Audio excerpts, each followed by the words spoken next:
Hey everybody, Brett Rice with coreVISION Financial Group. Coming to you today, we're going to be recording another episode in our video series on financial topics. Today we're going to be talking about Social Security. Beau Browning will be joining me in studio today, and then via video chat, Dave Ghormley from MFS will be joining us to talk about Social Security and the basics and the ins and outs and traps and pitfalls, things to avoid. So we'll get started. Go to our YouTube page and subscribe. So you can get notified when we post new videos. So I hope you enjoy the video. All right, Beau Browning's joining us today. Beau, do a quick introduction of yourself. Most people are probably pretty familiar with you. You've been on the podcast a few times. So just give us a quick, what's Beau Browning all about? All right. Well, thanks for having me, Brett. I'm excited to be here. I'm Beau Browning, partner here at coreVISION Financial Group.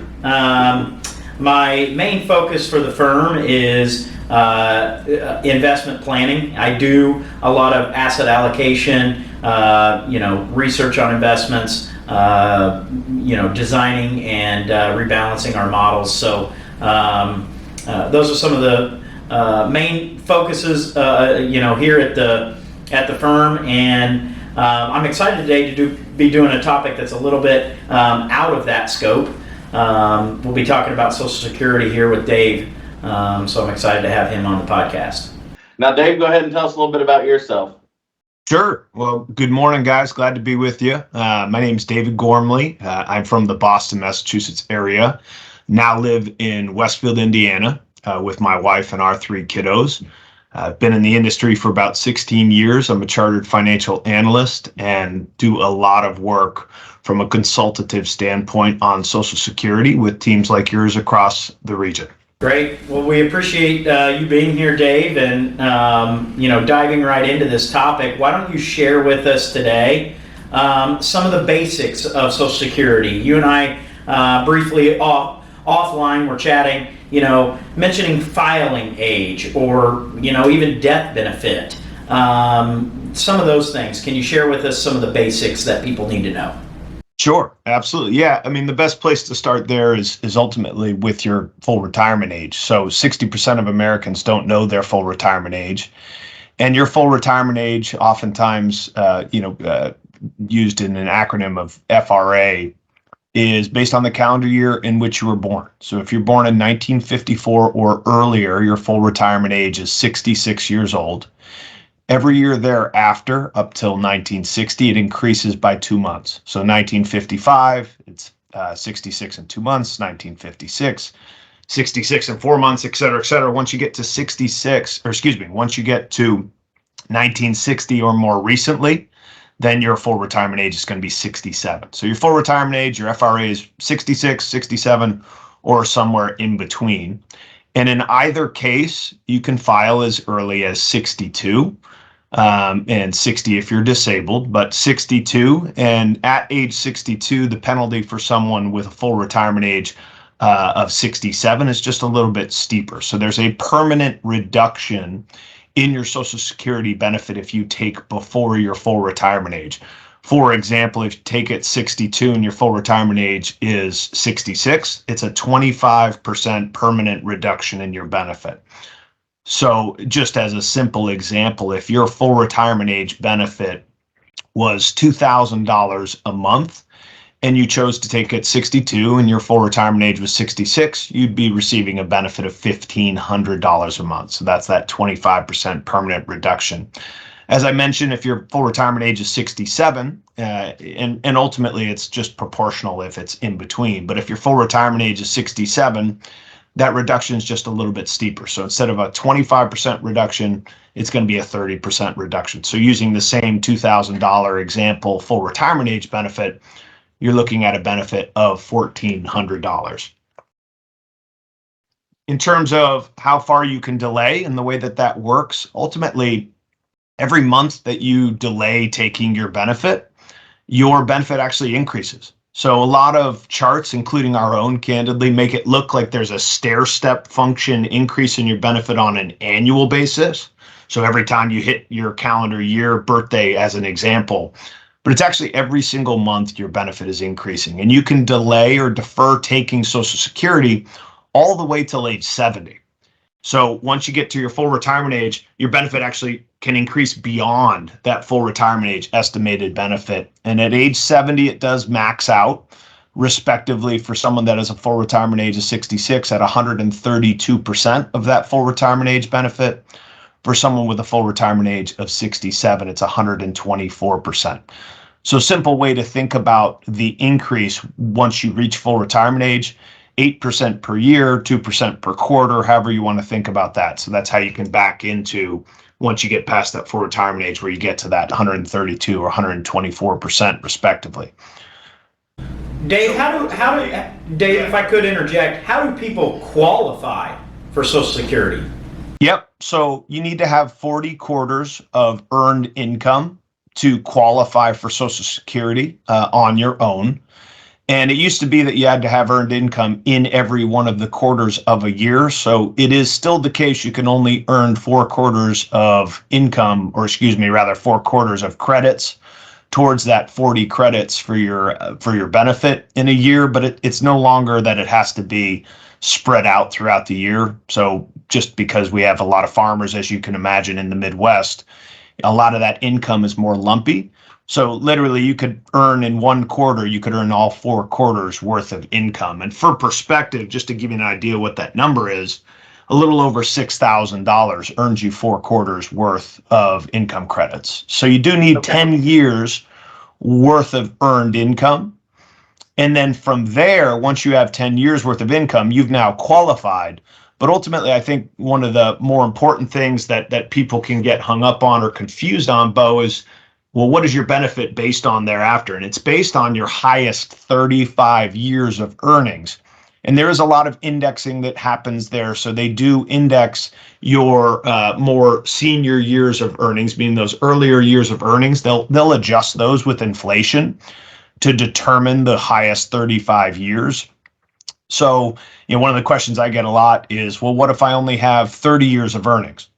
Well, you're going to get 5 zeros in that calculation. So they're going to take 35 years no matter what. If you have 40 years, though, as another example there, you're going to get the highest 35 of the 40. And again, there's indexing of those prior years up to essentially when you turn 60 years old. Up till that year, they'll index all the previous years with inflation. Dave, can you also share with us there is a standard death benefit, how that works, what age that is, takes effect, and then what happens, if somebody dies who is already receiving credit for their beneficiaries? No problem. Yeah, and so while it feels pretty antiquated, especially nowadays with inflation, what it is, there's a $250 death benefit in Social Security. And so that's something that, God forbid you lose your spouse, that's something that you're going to want to go to the Social Security office to make sure you get credit for, because I believe there's a 6-month time horizon within which of the individual passing, you do need to claim that. So oftentimes people don't realize there is, and that goes unclaimed. But in terms of the survivorship conversation, this is probably one of the more important parts of Social Security that I oftentimes find people really don't understand, and therefore they can make some decisions around their benefits that unfortunately have a pretty negative impact on their spouses. So you asked a couple different questions there, but let's start with just in general, if someone passes and they have not started taking Social Security. Well, there's another acronym that we use in Social Security called PIA, which stands for Primary Insurance Amount. And it's very simple. All your primary insurance amount is your full retirement age benefit. Now, if somebody passes prior to collecting Social Security, so as I mentioned, my wife and I have been married for some time, and let's say that I pass away at 62 and I have not collected Social Security. Well, her death benefit, her survivorship benefit that she will be eligible for with Social Security, that window opens. Unlike your own benefit, which you can begin taking as early as 62, if you recall, survivorship, that window opens at age 60. So let's say my wife's a couple years younger than I am, which she is, and I pass away at 62 without claiming. She's 60 years old at that point. She could begin collecting 71.5%. And this is regardless of whether her full retirement age is 66, 67, or somewhere in between. It all starts at 71.5% in survivorship at age 60 of my primary insurance amount. In the example we used earlier, that was $2,000. So in that case, she'd be able to collect a little over $1,400 a month as a survivorship benefit. But at age 60, and if she chooses not to, it will also increase the longer she defers it. You're exactly right. And it's a really important question for a couple reasons. First, we and I don't know if it was a survey that our company put out, but there's a presentation I do, and there's a slide in there that mentions that over 80% of widows and widowers would have a larger survivorship benefit if they understood how the system worked. In other words, if they understood the questions that you're asking. So I think it's really timely and important. So a couple things. First off, yes. Short answer to your question is absolutely. So it ultimately, and it's technically not at your full retirement age, it's just before, fractionally, like months before your full retirement age, it goes from that 71.5%, as we mentioned, up to 100%. So the speed at which it gets there is just a little bit different depending on your full retirement age, right? 66, 67, somewhere in between. But essentially starts at 71.5%, moves all the way up to 100% of, in this example, of that primary insurance amount. And I'm going to circle back and make a couple other points on this in a moment, because this is really important in a married scenario to understand the impacts if you are the higher dollar benefit individual. The other part of this, Beau, that I think is really important to understand is it will go back a couple years. In 2016, a lot of the strategies were eliminated from Social Security. People called them loopholes, things like file and suspend, restricted application technically did not go away, but it essentially is sunsetting. Point of what I'm getting at, without going through a bunch of granular details on those, is basically you are eligible for your benefit, and whatever benefit is deemed the highest benefit you can get when you file, right? So your own or spousal, and we can go through that if you'd like to. But in a survivorship scenario, these are two separate benefits. And what I mean by that is you have your own benefit and you have the survivorship benefit. So why would that statistic I mentioned earlier be so important? Well, it's because in a lot of cases, people go to Social Security, and I will tell you, Social Security office does a very, very good job. I think oftentimes you hear people in our industry talking bad about them, or people talk about having a bad experience with Social Security. The truth is, these folks do an excellent job. They work really, really hard. They are understaffed just like everything else in this world right now. But the biggest problem is, in my opinion, and I guess it's not a problem, but they're not able to help people strategize. And so from a survivorship standpoint, let's give an example, right? Let's say that my benefit when I passed away, in this example that we were just using, I'm 62, my wife is 60, I pass away unexpectedly, and my primary insurance amount is $2,000 a month. Let's say that my wife's got a benefit of $1,200 a month, okay? And we'll just say, for simplicity's sake, we have a full retirement age of 66, so we don't have to keep going in between all these different numbers and confusing things. Well, in that situation, she goes to the Social Security office and says, what benefit am I eligible for? She's not eligible for her own benefit yet. She's 60 years old. Her own benefit would begin at 62. She is technically eligible for my survivorship benefit, and she's eligible for that death benefit that we discussed earlier. So, depending on her financial situation, she might say, well, I'll go ahead and take that survivorship benefit. But as you alluded to in your question, she could have waited and gotten a significantly better benefit down the road to the tune of almost $600 a month higher. What a lot of folks don't realize, and again, this is where Social Security, their hands are kind of tied. They can't help you strategize, and they might mention it, but they can't really help you understand the impact in terms of a strategic conversation of what she could do, which is she could take her benefit at 62, assuming in working with a financial planner, right, and sitting down, working with coreVISION as an example to understand, okay, how can we navigate these next couple of years?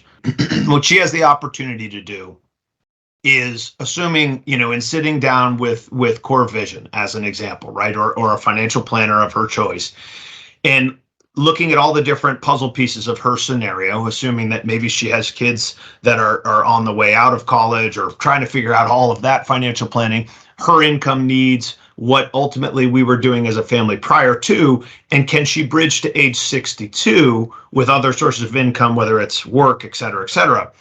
Because at 62, she is able to elect to take her own benefit early. Now, remember, and this is just a simple example. So if her benefit in the example was $1,200 a month, then it's a 25% reduction if in this example she's a 66 FRA. Okay, so her benefit is going to be $900 a month. She can turn that on in 62. She would be subject to the earnings test limit, which we can talk about if you'd like to. But then that might allow her to bridge and delay taking that survivorship benefit till age, in this example, roughly 66, where that benefit would now be 100%. She can switch from her benefit to this survivorship benefit. Now she's collecting, to your point, Beau, 100% of that survivorship benefit. And if she has any variety of longevity, that $600 a month difference is gonna be caught up pretty quick. I mean, imagine starting a car that's going, 30% faster. You got the car that you started at age 60 was going 71.5 miles per hour. Now this car is going 100 miles per hour just 6 years later. It's not going to take that many years for that car to catch up and lap that first car. So these are some of the real simple examples strategically of where, sitting down with an advisor that understands Social Security is so important, especially in the example you gave, Beau, which is a more challenging situation that unfortunately we do see from time to time, where we lose our loved ones at a younger age, in our early 60s or even in our 50s and before. And in those scenarios, there's even more ancillary or auxiliary benefits, is a better word to use, in terms of children's benefits, child and care benefits, et cetera, to be familiar with. So I'll pause there because survivorship, we can even take a step further. So let me give you an opportunity. Something that I think you see a lot is when you start having the retirement conversation with people, is there's a lot of questions about, I don't even know how to get started. A lot of people that are close to retirement age got used to getting the statements in the mail. And now they talk about, I haven't gotten one. And then all of a sudden they'll start receiving them as they get closer. Right. But getting people to ssa.gov and creating an account and getting logged in and becoming informed about your benefit and those step ups and step downs of, when you take it. Right. I think is a huge part of that conversation, getting people to do that. Well, and we've sat down with our clients and helped them, walk through that process online. And we are available and here for help with that. I put out this little nugget: as long as they have your date of birth and your name spelled correctly, because I have had that issue before where that was incorrect. Filing online is actually pretty simple. They've done a good job of making their website a little bit more user-friendly and robust so that you can just basically transact there online. Plug in, even direct deposit to your bank account. Get the form for federal tax withholding on there. The one thing I have told people, and I'll ask Dave if this is correct, Social Security doesn't really allow for state tax to be withheld. I think you have to do estimated taxes. Indiana, at least I've always found it to be a little bit more challenging, for you to get a form in. Maybe there is a way, but most of our people are paying estimated taxes. That's my understanding as well. That's what I've heard. And the withholding is pretty clunky as is, to be honest with you. Anything in closing, Dave, you'd like to talk about? Yeah, I mean, I think there's really two things. First, Social Security is a very personal choice, right? But I think in order to have the proper perspective in making it, it really makes sense to sit down and go through the planning process, because it's one of the many puzzle pieces of retirement income. And, when we think about what we all need as retirement income, that's going to be a completely customized conversation to you, your family, what you want to do in retirement.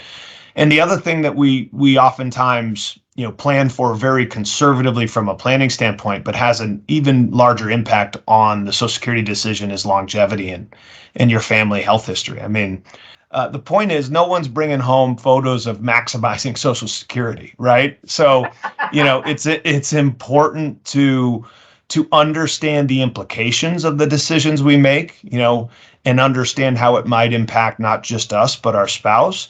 But do all of this in the context of what are we really trying to accomplish? And that's where the planning process can be hugely helpful in just building your confidence and conviction that you're doing the right thing within the system.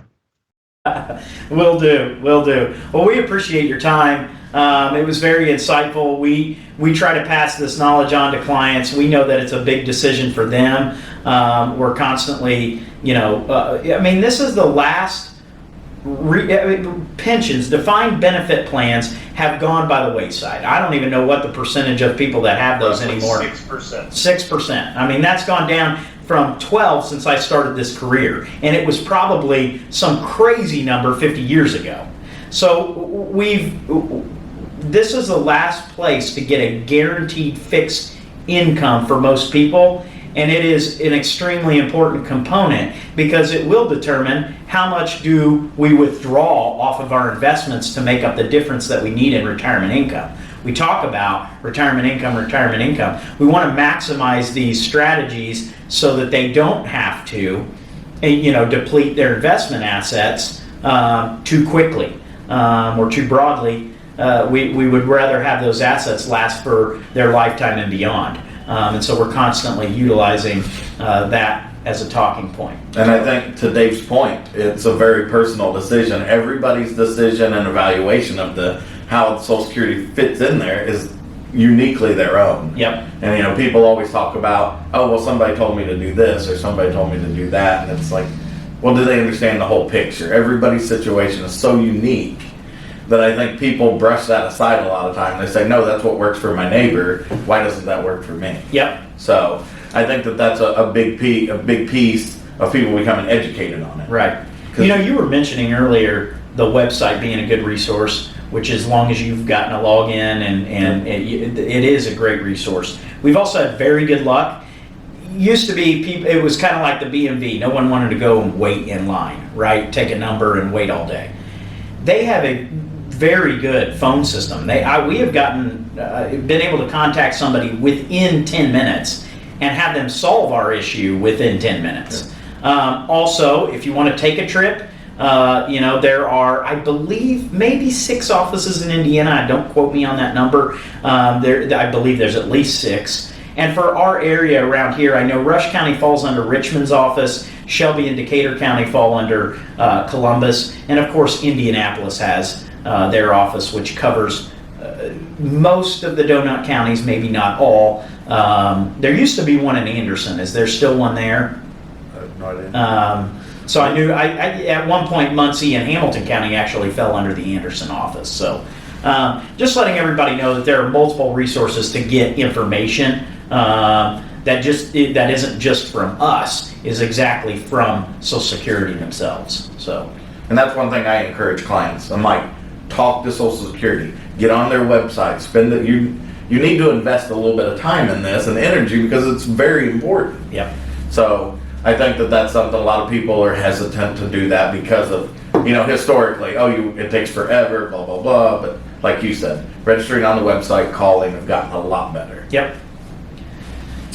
All right. Well, thanks. I really appreciate your time, Dave. Glad to be with you guys. It was fun. So everybody, thanks for joining us today. Our topic of Social Security, is something that applies to generally everyone. There are a few people out there that doesn't apply to, but most generally it applies to everyone. And it's a main source of retirement income. So it's a big deal. So being educated on it, having contact with Social Security Administration so you're comfortable asking those questions and getting those resources are a big deal. So again, thank you for taking the time to watch our video. Please go to our YouTube page and subscribe. We appreciate it. We thank you very much, and thanks to everybody for joining us today.